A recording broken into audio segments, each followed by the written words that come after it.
ओम श्री गणेशाय नमः।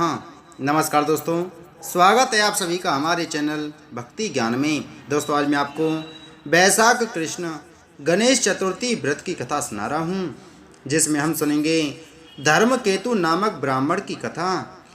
पार्वती जी ने पूछा, वैशाख महीने के कृष्ण पक्ष की जो संकटा नामक चतुर्थी कही गई है, उस दिन किस गणेश का किस विधि से पूजन करना चाहिए और उस दिन भोजन में क्या ग्रहण करना चाहिए। गणेश जी ने उत्तर दिया कि हे माता, वैशाख कृष्ण गणेश चतुर्थी के दिन व्रत करना चाहिए। उस दिन वक्रतुंड नामक गणेश की पूजा करके भोजन में कमल गट्टे का हलवा लेना चाहिए। हे जननी, द्वापर युग में राजा युधिष्ठिर ने इस प्रश्न को पूछा था और उसके उत्तर में जो कुछ भगवान श्री कृष्ण ने कहा था, मैं उसी इतिहास का वर्णन करता हूँ, आप श्रद्धा युक्त होकर सुने।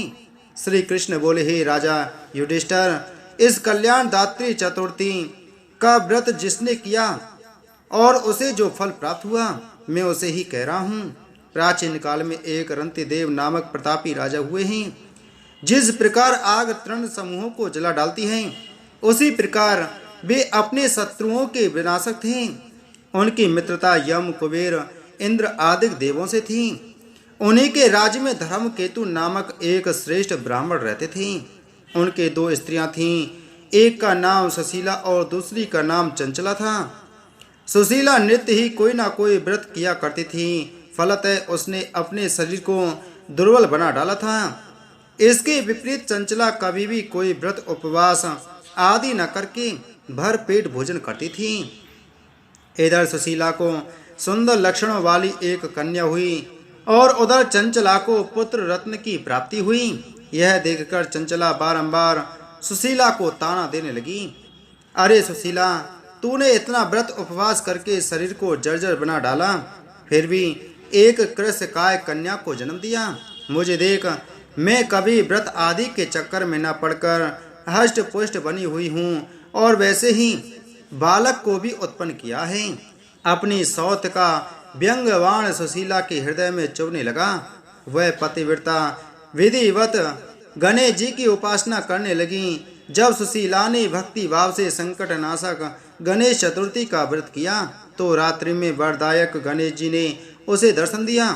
श्री गणेश जी ने कहा, हे सुशीले, तेरी आराधना से हम अत्यधिक संतुष्ट हैं।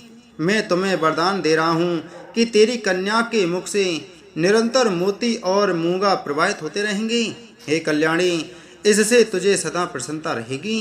हे सुशीले, तुझे वेद शास्त्र वेदता एक पुत्र भी उत्पन्न होगा। इस प्रकार का वरदान देकर गणेश जी वहीं अंतर ध्यान हो गए। वरदान प्राप्ति के फल स्वरूप उस कन्या के मुंह से सदैव मोती और मूंगा झड़ने लगी। कुछ दिनों के बाद सुशीला को एक पुत्र उत्पन्न हुआ। तदंतर धर्मकेतु स्वर्गगामी हो गया। उसकी मृत्यु के अनंतर चंचला घर का सारा धन लेकर दूसरे घर में जाकर रहने लगी, परंतु सुशीला पति गृह में रहकर ही पुत्र और पुत्री का पालन पोषण करने लगी।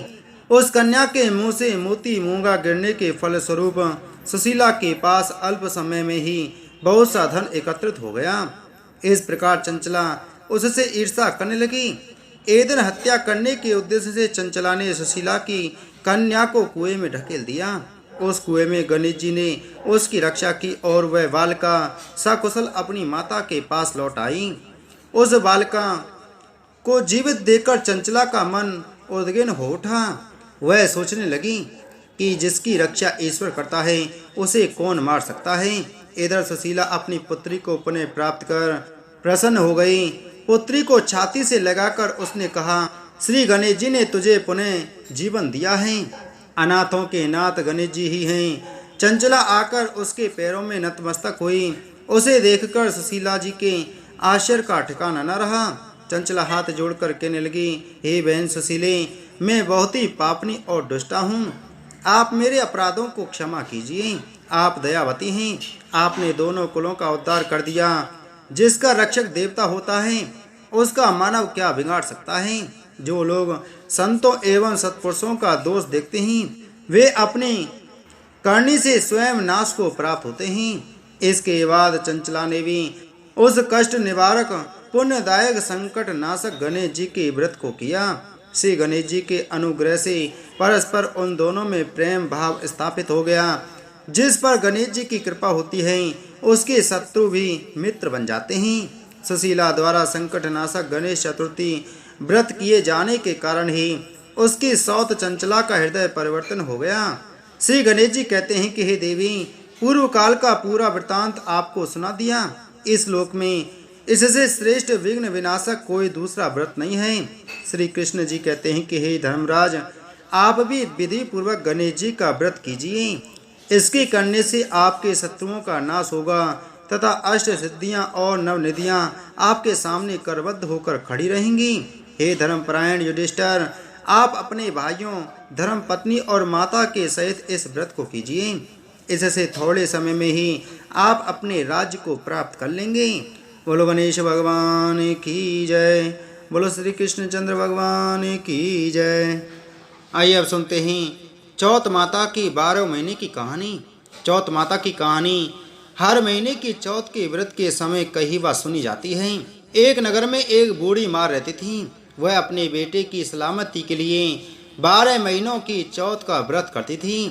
हर चौथ को पंसारी से थोड़ा सा गुड़ और घी लाकर 4 लड्डू बनाती, एक बेटे को देती, एक से पूजा करती, एक हाथकार के लिए निकालती और एक चांद उगने पर खुद खा लेती थी। एक बार उसका बेटा ताई से मिलने गया। ताई ने चौथ का व्रत रखा था। ताई से पूछा, माँ तो 12 चौथ करती है? ताई बोली, तेरी माँ तेरी कमाई से तर माल खाने के लिए 12 चौथ करती है। तू परदेश जाए तो वह एक भी चौथ नहीं करेगी। लड़के को लगा ताई सच कह रही है। घर आकर माँ से कहा, मैं परदेश जा रहा हूँ, यहाँ तू मेरी कमाई खाने पीने में ही उड़ा देती है। माँ ने समझाकर रोकना चाहा पर बेटा नहीं माना। माँ ने उसे साथ ले जाने के लिए चौथ माता की आंखें दिए और कहा, मुसीबत में ये आंखें तेरी मदद करेंगी। वह आंखें लेकर रवाना हो गया। घूमते हुए एक नगर में पहुंचा। उसने देखा एक बूढ़ी माँ रोती जा रही थी और पुआ बनाते जा रही थी। उसने कारण पूछा तो बूढ़ी माँ ने कहा, बेटा इस नगर की पहाड़ी पर एक दैत्य रहता है। पहले वह नगर में आकर कई लोगों को खाने के लिए मार देता था। अब राजा हर एक घर से एक आदमी दैत्य के पास भेजता है और आज मेरे बेटे की बारी है, इसलिए रो रही हूँ और उसी के लिए पुआ बना रही हूँ। वह बोला, तू पुए मुझे खिला दे, तेरे बेटे की जगह मैं चला जाता हूँ। बूढ़ी माँ ने खीर पुए उसे खिला दिए। खा पीकर वह सो गया। रात को राजा के सैनिक आए तो बूढ़ी माँ ने उसे भेज दिया। दैत्य के सामने पहुँचने पर उसने चौथ माता के आके दैत्य की तरफ फेंक कर कहा, हे चौथ माता, यदि मेरी माँ मेरी सलामती के लिए व्रत करती है तो दैत्य का सिर कट कर गिर जाए। तुरंत दैत्य का सिर कट गया। लड़का वापस आ गया। राजा ने उसे उपहार देकर विदा किया। चलते हुए एक दूसरे राजा के नगर में पहुंचा। इस राज्य में आवा तभी पकता था जब एक इंसान की बलि दी जाती थी। सिपाहियों ने उसे पकड़कर आवे में चिन दिया। लड़के ने आके आवे में डाले और कहा, हे चौथ माता, यदि मेरी माँ मेरे लिए व्रत करती है तो आवा मेरी बलि लिए बिना ही झट से पक जाए। आवा तुरंत पक गया। आवे में से मिट्टी की जगह सोने चांदी के बर्तन निकले। अंदर से लड़का बोला, बर्तन धीरे धीरे निकालना, मुझे लग नहीं जाए। राजा ने उसे निकलवाया और पूछा, इस आवे से तुम बच कैसे गई? लड़के ने बताया कि उसकी माँ चौथ माता का व्रत करती हैं, व्रत के कारण ही वह बच पाया। राजा को विश्वास नहीं हुआ। उसने एक चांदी की सुराही मंगवाई और कहा कि सुराही की नली से निकल कर दिखाओ, तभी मुझे विश्वास होगा। लड़के ने चौथ माता को याद करके आके सुराही में डाले और कहा, मैं भमरा बनूं सुराही से निकलूं। लड़का भमरा बनकर सुराही से निकल गया। राजा ने खुश होकर राजकुमारी की शादी उसके साथ करवाई और सभी लोगों को चौथ माता का व्रत करने को कहा। उसे माँ की याद आई। उसने राजा के पास जाकर खुद के नगर जाने की इच्छा जाहिर की। राजा ने रथ, घोड़ा, हाथी और खूब सारा दान दहेज देकर उन्हें विदा किया। चौथ के दिन अपने नगर पहुंचा। वह अकेला पंसारी के यहाँ माँ का इंतजार करने लगा। सोचा, चौथ है तो माँ यहाँ जरूर आएगी। थोड़ी देर बाद लकड़ी टेकती हुई माँ आती दिखी। उसकी माँ की आंखों में जाले आने के कारण दिखना कम हो गया था।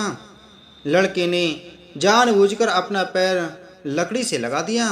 कहने लगा, बल रे पूत काठी मेरे पैर के लगा दी। माँ ने उसे नहीं पहचाना। कहने लगी, भैया मुझे चाहे कितनी गाली निकालूं पर मेरे बेटे को कुछ मत कहना।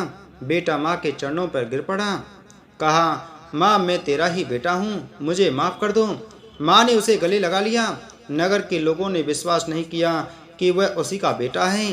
बूढ़ी माँ ने चौथ माता को याद करके कहा, हे चौथ माता, यदि मैं अपने बेटे के लिए व्रत करती हूँ तो मेरे स्तन में दूध भर जाए और उसकी धार मेरे बेटे के मुंह में गिरे। माँ के स्तन से दूध की धार निकलकर बेटे के मुंह में गिरने लगी। लोग चौथ माता की जय जयकार करने लगे। उस नगर के सभी लोग चौथ माता का व्रत करने लगे। हे चौथ माता, जैसे बूढ़ी माँ और उसके बेटे की सहायता की वैसे हमारी भी करना। कहानी कहने वाले, कहानी सुनने वाले, हुंकार भरने वाले और सभी भक्तों पर कृपा करना। बोलो चौथ माता की जय।